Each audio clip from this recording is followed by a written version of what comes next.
നമ്മളെ ഒരുപാട് ചിരിപ്പിച്ച, ഒരുപാട് ചിന്തിപ്പിച്ച, ഇപ്പോൾ നമ്മൾ ഒരുപാട് കരയിപ്പിച്ച ആ വ്യക്തി ഈ ലോകത്തോട് വിട പറഞ്ഞിരിക്കുകയാണ്. ഒരുപക്ഷെ നമുക്ക് ഒരുപാട് നഷ്ടങ്ങൾ ഇപ്പോൾ സംഭവിച്ചു കൊണ്ടിരിക്കുന്നുണ്ട്. ഒരുപാട് നടീനടന്മാരെ നമുക്ക് നഷ്ടപ്പെട്ടു എന്ന് പറയേണ്ടി വരും. മരണത്തെക്കുറിച്ച് അദ്ദേഹം ഓൾറെഡി പറഞ്ഞു വെച്ചൊരു വാക്കുണ്ട്, നിങ്ങളതൊന്ന് കേൾക്കണം.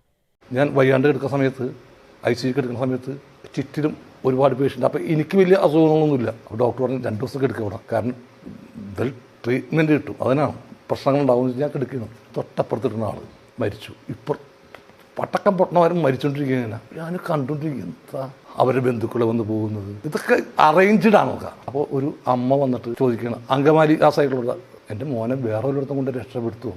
കരച്ചില്ല. എനിക്ക് തന്നെ സങ്കടം തോന്നി. ആ വയസ്സായ ഒരു സ്ത്രീയാണ്. കഴിഞ്ഞു, ഇത് കഴിഞ്ഞ് 10 മിനിറ്റിനുള്ളിൽ ഇയാൾ മരിച്ചു എന്ന് പറഞ്ഞ റിപ്പോർട്ടാണ് വന്നത്. എല്ലാം അറേഞ്ച്ഡ് ആയിട്ടാണ് നമ്മൾ ഈ ICUയിൽ കെടുത്തിയിട്ട് ആരും എഴുതിയ സ്ക്രിപ്റ്റ് പോലെയാണ്.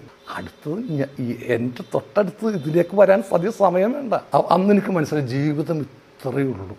നമ്മൾ എന്തൊക്കെ നാഷണൽ അവാർഡ് വാങ്ങിച്ചാലും ജീവിതം ഒരു ICU തീരുന്ന ആ 3 വർഷത്തിൽ തീരുന്നേ ഉള്ളൂ.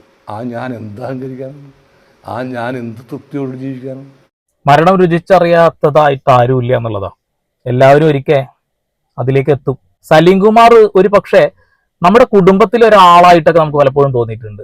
പല സിനിമകളും പല ക്യാരക്ടേഴ്സും കാണുമ്പോൾ എവിടെയോ കണ്ടു മറന്ന, ഒരിക്കലും അഭിനയിക്കുകയാണ് എന്ന് പോലും നമുക്ക് തോന്നിപ്പോകില്ല. ഏതൊരു ക്യാരക്ടർ കിട്ടിയാലും അത് ജീവിച്ച് കാണിക്കുക എന്നുള്ളതൊരു വലിയ കഴിവ് തന്നെയാണ്. അദ്ദേഹത്തിന്റെ കയ്യിൽ ഏതൊരു ക്യാരക്ടറും ഭദ്രമായിരുന്നു എന്നുള്ളതാണ്. ഇപ്പോഴും നമ്മൾ യൂട്യൂബോ അല്ലെങ്കിൽ ഇൻസ്റ്റാഗ്രാമൊക്കെ തുറന്നു കഴിഞ്ഞിട്ടുണ്ടെങ്കിൽ സലീം ചേട്ടന്റെ ഒരു വീഡിയോ എങ്കിലും കാണാതിരിക്കില്ല എന്നുള്ളതാണ്.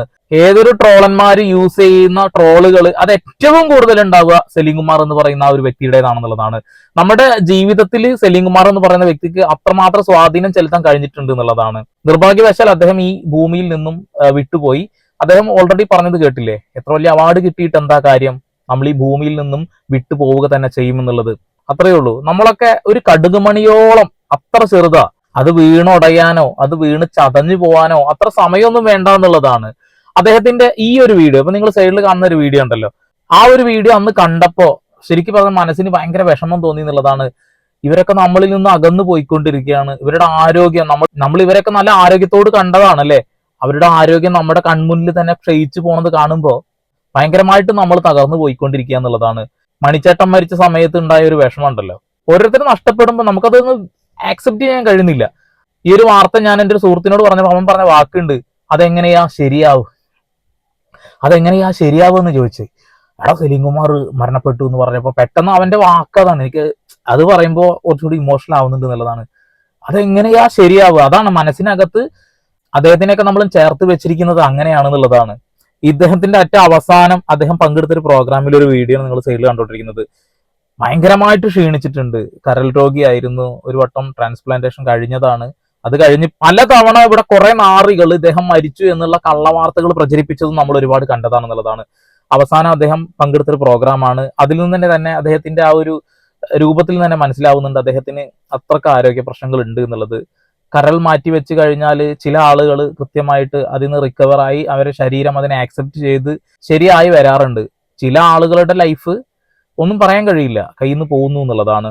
ഈ വീഡിയോ ഇതാണ് തോന്നുന്ന അദ്ദേഹത്തിന്റെ ആ അസുഖം തുടങ്ങിയ സമയത്ത്, ആ റിക്കവറായി വന്ന സമയത്ത് ഇന്ത്യൻ നാഷണൽ കോൺഗ്രസ് ആഹ്വാനം ചെയ്ത ഐക്യചടങ്ങിന്റെ ഭാഗമായി നടന്ന ഐതിഹാസികമായ വൈക്കം സത്യാഗ്രഹത്തെ ആസ്പദമാക്കി രൂപപ്പെടുത്തിയ എന്തായാലും സലീംക, നിങ്ങളുടെ പേര് അത് മലയാള സിനിമ ഉള്ളിടത്തോളം കാലം, മലയാളികൾ ഉള്ളിടത്തോളം കാലം ഒരിക്കലും മറക്കില്ല. കാരണം നിങ്ങൾ ഇവിടെ അനശ്വരമാക്കി വെച്ചിട്ടുള്ള ഒരുപാട് കഥാപാത്രങ്ങളുണ്ട്, ഒരുപാട് ഡയലോഗുകളുണ്ട്. അതൊന്നും നമുക്ക് ഒരിക്കലും മറക്കാൻ കഴിയില്ല. പക്ഷെ നാളെ ഇനി ആ സീന് കാണുമ്പോൾ, ഈ ഒരു നിമിഷം ഇനി നിങ്ങളുടെ കോമഡികൾ കാണുമ്പോൾ ഞങ്ങൾക്ക് കുറച്ച് ദിവസം ചിലപ്പോൾ ഇത് കണ്ട ചിരിക്കാൻ കഴിഞ്ഞെന്ന് വരില്ല. കൊച്ചിൻ ഹനീഫ അദ്ദേഹത്തിന്റെ ഓരോ വീഡിയോസ് കാണുമ്പോഴും ഇപ്പൊ സത്യത്തിൽ ചിരി വരാറില്ല. അത് കാണുമ്പോൾ സങ്കടമാണ് വരുന്നത്. അവരൊക്കെ നമുക്ക് നഷ്ടപ്പെട്ടല്ലോ എന്ന് ഓർത്തുകൊണ്ട് എന്നുള്ളതാണ്. രക്ഷപ്പെട്ടു വരും തന്നെയാണ് ഞാൻ വിചാരിച്ചത്. കാരണം വാർത്തകളൊക്കെ കണ്ടപ്പോൾ അദ്ദേഹം അതിൽ നിന്ന് റിക്കവറായി വരുമെന്ന് പ്രതീക്ഷിച്ചിരുന്നു. പക്ഷെ വെന്റിലേറ്ററിലൊക്കെ ആയി എന്നുള്ള വാർത്ത കേട്ടപ്പോൾ ഭയങ്കരമായിട്ട് തകർന്നു പോയി എന്നുള്ളതാണ്. ആ വാർത്തയുടെ അടിയിൽ ഒരുപാട് ആളുകളുടെ കണ്ണുനീരുണ്ടായിരുന്നു, ഒരുപാട് പ്രാർത്ഥനകൾ ഉണ്ടായിരുന്നു എന്നുള്ളതാണ്. അദ്ദേഹത്തിന് അത്ര ഇഷ്ടമായിരുന്നു ആളുകൾക്ക്. ഇനിയൊന്നും പറഞ്ഞിട്ട് കാര്യമില്ല, സംഭവിക്കാനുള്ളത് സംഭവിക്കും. നമ്മളും ആ ഒരു വിഭവത്തിനെ രുചിച്ചറിയും. മരണം എന്ന വിഭവം അതെനിക്ക് വേണ്ട എന്ന് കൈ തട്ടി കളഞ്ഞിട്ടും കാര്യമില്ല, അത് നമ്മളിലേക്ക് തന്നെ വന്നു ചേരും എന്നുള്ളതാണ്. അദ്ദേഹത്തിന്റെ ആത്മാവിന് നിത്യശാന്തി ലഭിക്കാൻ വേണ്ടിയിട്ട് നമുക്ക് പ്രാർത്ഥിക്കാൻ, മറ്റൊന്നും ഇപ്പോൾ ചെയ്യാൻ കഴിയില്ല. എന്തായാലും അദ്ദേഹം ഒരു നടന് കിട്ടേണ്ട, ഒരു അഭിനേതാവിന് കിട്ടേണ്ട, ഒരു കലാകാരന് കിട്ടേണ്ട ഏറ്റവും വലിയ അംഗീകാരമൊക്കെ നേടിക്കൊണ്ട് തന്നെയാണ് ഈ ലോകത്ത് നിന്ന് ഇവിടെ പറഞ്ഞിട്ടുള്ളത്. ഒരിക്കലും മറക്കില്ല സലീം ചേട്ട. നിങ്ങളെയും മണിച്ചേട്ടനെയും ഇന്നസെന്റ് ചേട്ടനെയും കൽപ്പന ചേച്ചിയും ഒരുപാട് ആളുകളുണ്ട്. അവരെ ഒന്നും മനസ്സിനകത്തുനിന്ന് ഞങ്ങൾക്ക് മായ്ച്ചു കളയാൻ കഴിയില്ല. മാമുക്കോയ ചേട്ടന്റെ ഒക്കെ ഓരോ കോമഡികളൊക്കെ ഇപ്പൊ കാണുമ്പോൾ സങ്കടം. നമ്മുടെ ചെറുപ്പം അനശ്വരമാക്കിയ നടന്മാരാണ്. നമ്മളെ വിട്ടുപോകുമ്പോൾ നമുക്ക് അതൊരിക്കലും പറഞ്ഞറിയിക്കാൻ കഴിയില്ല. അദ്ദേഹത്തിന്റെ ആത്മാവിന് വേണ്ടിയിട്ട് പ്രാർത്ഥിക്കാം, വേറൊന്നും ഞാൻ പറയുന്നില്ല.